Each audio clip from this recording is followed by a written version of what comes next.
মানুষকে বিপদের হাত থেকে রক্ষা করতে এবার এগিয়ে এলো জঙ্গলমহলের সবার প্রিয় হাতি রামলাল। কিন্তু কি এমন বিপদ ছিল যার জন্য রামলাল বারবার মানুষকে থামানোর চেষ্টা করছিল? পুরো ঘটনাটি জানতে হলে ভিডিওটি অবশ্যই শেষ পর্যন্ত দেখুন। আমাদের জঙ্গলমহলের সবার প্রিয় রামলালকে কম বেশি সবাই চেনে। রামলাল মাঝে মধ্যেই তার চেনা জঙ্গল ছেড়ে গ্রামের দিকে চলে আসে। জঙ্গলমহলের পথঘাট যেন তার একেবারে পরিচিত।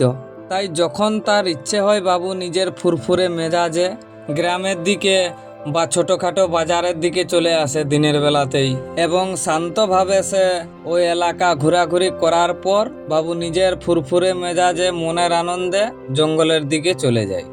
রামলালের এই আচরণ কিন্তু জঙ্গলমহলবাসীর কাছে একেবারেই অবাক করার মতো নয়। তবে পুরো ঘটনাটি জানার আগে হাতিদের সম্পর্কে ছোট্ট একটা কথা জেনে নেওয়া যাক।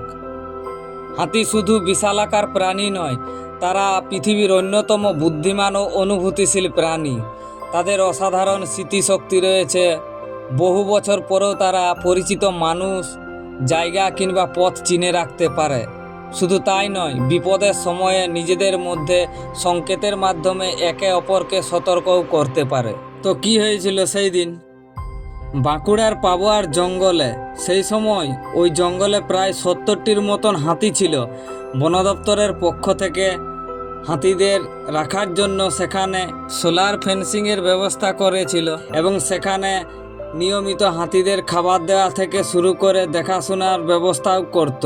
সেই সময় সেই দলেই সেই জঙ্গলের মধ্যেই ছিল আমাদের জঙ্গলমহলের সবার প্রিয় হাতি রামলাল। এবং সেখানকার লোক হাতি দেখতে এসে কয়েকজন মানুষ সোলার ফেন্সিং তারের কাছে চলে আসে একেবারে। সেই সময় রামলাল ওই লোকগুলোকে দূর থেকে দেখতে পেয়ে একেবারে সামনাসামনি চলে আসে। তারপর যা করেছিল রামলাল তা সত্যি অবাক করার মতো। রামলাল তার সুঁড় নিজের দাঁতে ভেজিয়ে পা তুলে ওই তারের দিকে বারবার ইশারা করতে থাকে। সে যেন তার নিজের ভাষায় মানুষগুলোকে বোঝাতে চাইছিল, সামনে এগিয়ে এসো না, এখানে বিপদ আছে।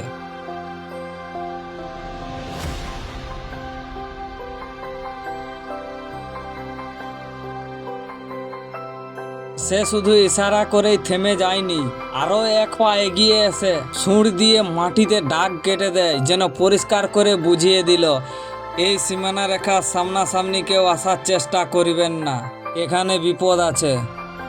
হাতির ভাষা আমরা বুঝতে পারি না ঠিকই, কিন্তু সেই দিন রামলালের আচরণে যেন প্রকৃতির এক অসাধারণ বার্তা স্পষ্ট হয়ে উঠেছিল। বিপদ থেকে মানুষকে দূরে রাখার চেষ্টা। কারণ সে তো জঙ্গলমহলের গ্রামে গ্রামে ঘুরে বেড়ায় মাঝে মধ্যেই, এবং গ্রামে এলে রামলালের পেছনে পেছনে লোক যেতেই থাকে।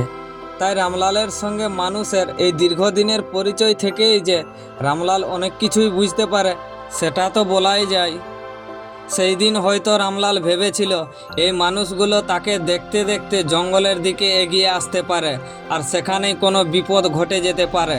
তবে হ্যাঁ, ওখানকার মানুষজন জানতো ঠিকই যে সেখানে সোলার ফেন্সিংয়ের তার রয়েছে, তবুও রামলাল তার নিজের ভাষায় নিজের মতো করে সেই বিপদের সংকেতটা তাদের বুঝিয়ে দিল। হাতিরা শুধু শক্তিশালী প্রাণী নয়, তাদের অনুভূতি, সামাজিক বন্ধন অনেকটাই মানুষের সাথে মিল আছে। পরিস্থিতি বুঝে প্রতিক্রিয়া জানানোর ক্ষমতাও দেখা যায় তাদের মধ্যে। তাই সকলের কাছেই বিশেষ অনুরোধ, হাতি দেখতে পেলে তাদেরকে ঢিল বা পাথর ছুঁড়ে বা অযথা চিৎকার চেঁচামেচি করে তাদেরকে উত্তপ্ত বা বিরক্ত করিবেন না। সব সময় দূরে থাকবেন। বাঁচবো মোরা, বাঁচবে ওরা, এই হোক আমাদের অঙ্গীকার। তো বন্ধুরা, ভিডিওটি যদি ভালো লেগে থাকে একটি লাইক করে এবং চ্যানেলটিকে সাবস্ক্রাইব করে রাখবেন এরকম সুন্দর সুন্দর নিত্য নতুন প্রতিনিয়ত ভিডিও দেখতে হলে।